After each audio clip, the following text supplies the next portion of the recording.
Alors je pense que il est important tout de même d'associer les parents dans ces décisions, donc cet élément-là ne me choque pas, et d'ailleurs vous avez dû voir que le conseil scientifique a immédiatement travaillé, une fois qu'on a pris acte de la décision du gouvernement, sur toute une série de recommandations ou pour la réouverture des écoles, puisqu'elle a été décidée, pour qu'elle se fasse dans les meilleures conditions.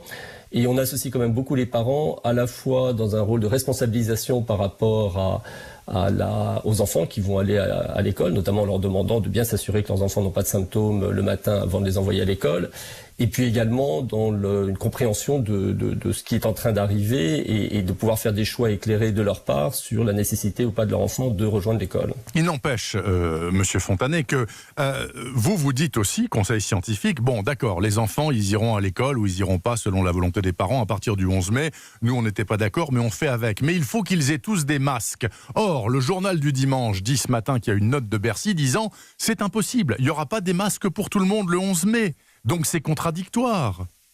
À ce moment-là, c'est ce qui a été dit. Je pense que cette reprise d'école va être progressive. Je pense qu'il ne faut pas évidemment que les choses se fassent dans les mauvaises conditions. Donc là aussi, nous, on a émis un deuxième avis sur la réouverture des écoles, avec un certain nombre de conditions à garantir au moment de la réouverture des écoles. Oui. Et ce sera au gouvernement de décider sur cette base.